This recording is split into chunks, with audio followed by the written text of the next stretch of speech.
Saglit lang po. Gusto ko lang po i-share yung meditation ko ngayon. Ayon po sa Proverbs chapter 4, verse 20 to 22. My son, give attention to my words.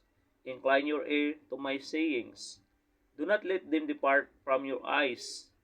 Keep them in the midst of your heart, for they are life to those who find them, and health to all their flesh. Amen. Ganon po kaimportante ang salita ng Diyos. Ganon po kahalaga ang salita ng Diyos sa bawat isa sa atin.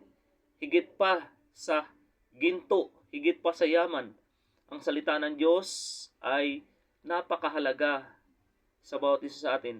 So kung himahimayin po natin in verse 20 to 22 sa Tagalog. So sabi dito, in generally speaking, my son, give attention to my words. Pangkalahatan po to. Hindi lang po kung nano natin sa my son, my daughters, lahat po. Sa bawat isa sa atin. Sabi dito, my son, give attention. So, ituon po natin ang ating focus sa salita ng Diyos. Sabi dito. At pakinggan po natin sa ating mga tinga ang sasabihin ng Panginoon.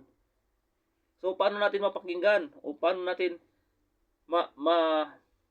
mabigyan ng atensyon kung hindi po tayo nagbabasa ng Bible? Kung hindi po tayo nang saliksik sa salita ng Diyos? Sabi sa verse 21, do not let them depart from your eyes.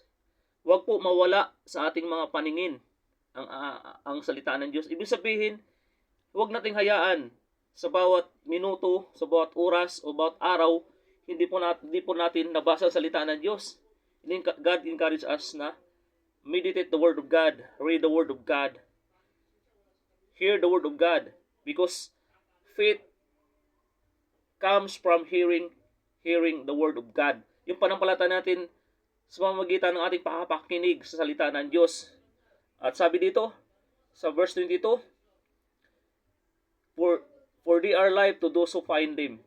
Ito po'y buhay kung sino mang nakakatagpo sa salita ng Diyos o nakakahanap sa salita ng Diyos, in health to all their flesh.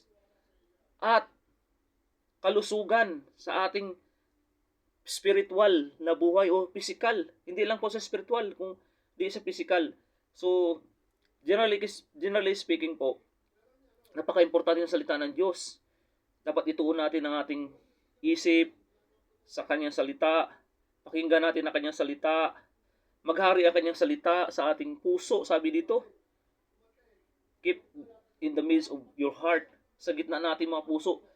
Dapat umupo ang Diyos, umupo si Lord Jesus Christ sa trono ng ating mga puso. For they are life to those who find them. Ito'y buhay sa lahat na nakakatagpo o nakakatagpo sa salita, naliksik sa salita ng Diyos sa ating spiritual at physical na buhay sa ating katawan. So, God encourages us today na to read, to listen the Word of God. Huwag nating hayaan habang nabubuhay pa tayo, hindi tinuon ang ating isip sa salita ng Diyos. Mga kapatid, habang nagsasalita ako ngayon, hindi po ito nasasayang ang aking mga sinasabi dahil ito po ikagustuhan, kauluban ng Panginoon. So, I encourage you to read the Bible, listen the Word of God, at na-share ko na po sa inyo how to have a relationship to God. Napaka-importante po na magkaroon tayo ng relasyon sa ating Diyos. Yun po yung pinaka-importante sa ating buhay. Dahil nga ang relasyon sa Diyos, napakasarap na may kausap tayo, na may katuwang tayo sa buhay. Dahil nga siya nagmamayari ng lahat. So napaka-importante ang pakikipagrelasyon natin sa Diyos. At kung may relasyon natin sa Diyos, ito po yung gagawin natin. Gawin po nating habit o lifestyle ang pagbabasa ng salita niya, Diyos. Lifestyle na panalangin. So katulad po nating ginagawa araw-araw, kumain, 'di ba? Matulog, nagsipilyo, maligo. So habit. Gawin po natin habit o lifestyle ang pagbabasa ng salita ng Diyos. I hope na may matutunan po tayo. God bless you all. Bago po tayo magtapos, let us pray. Dear Heavenly Father, God, Lord, we thank you, Lord God, sa salita mo, Panginoon. Truly, Lord, napakabuti mo, Panginoon God.